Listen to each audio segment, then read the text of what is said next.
Hello, car party. Car party, aloha. Aloha. Oh my God. So I do have to tell you. Okay. So I have like this lipoma.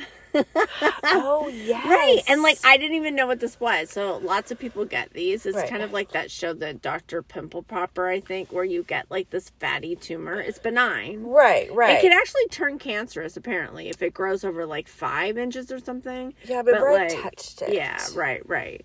So anyways, long story short, because I'm having a back issue, I decided to go seek out a surgeon and get a referral. Exactly. So I go to the surgeon, he looks at it, and he just like gives me a total sales pitch. Like, I swear to God, it was like, are you kidding me?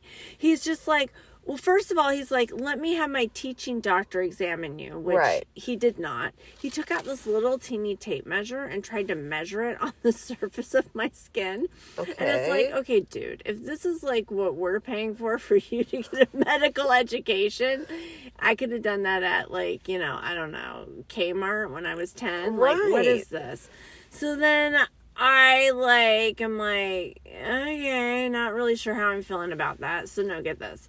So then he talks about it, and then he says, how I'm in a really great position, I could do nothing about it for like the next couple of years, or I could plan around it. And then he looks at me with these eyes and he goes, so, the way I look at it, is it bothering you?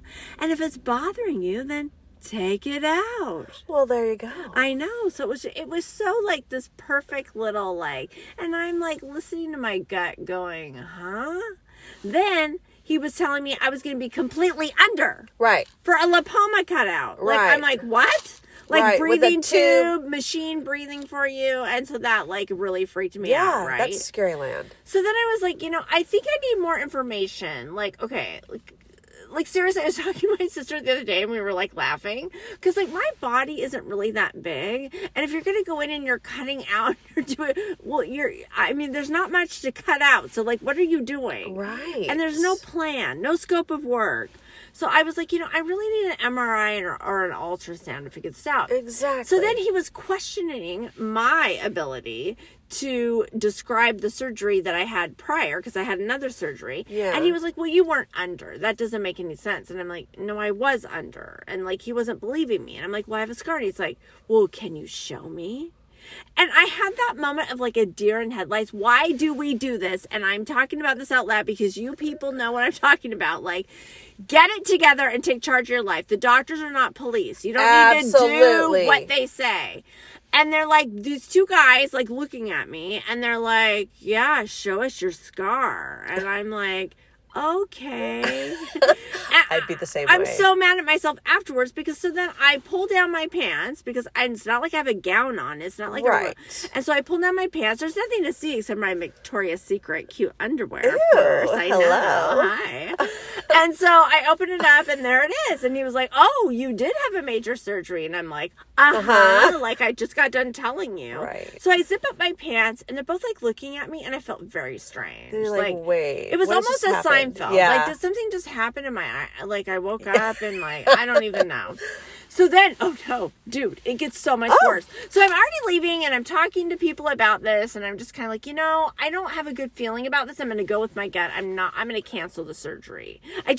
Something about this isn't feeling right. Yeah, go with your gut. And of course there's more details, which I'm not sharing because this is a podcast. Exactly. So then I call the so then I find out the MRI is not going to be covered.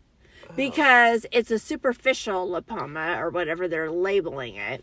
So the surgeon did call in to have another ultrasound. Cosmetic. Yeah, like oh basically. My God. Well, that's what they're saying, but it's actually interfering with my back pain. So I want to know, has it grown?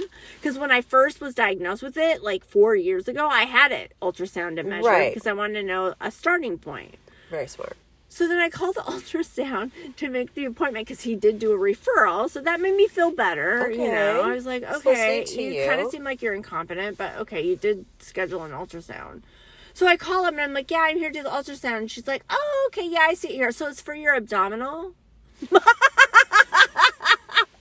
Oh my gosh. And I'm like, no, it's for a lower lipoma on my left Get it lower together. back. And it's like, well, I mean, apparently the undressing left Well, an impression okay. because he was going for the He's abdomen. just going right for the other. Right?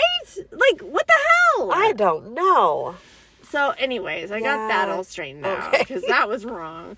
And anyway, so I went in. Long story short, the lipoma has grown, but not very much, like barely like a centimeter. good. But it has grown, so it's a Okay. good thing that I've measured it all along.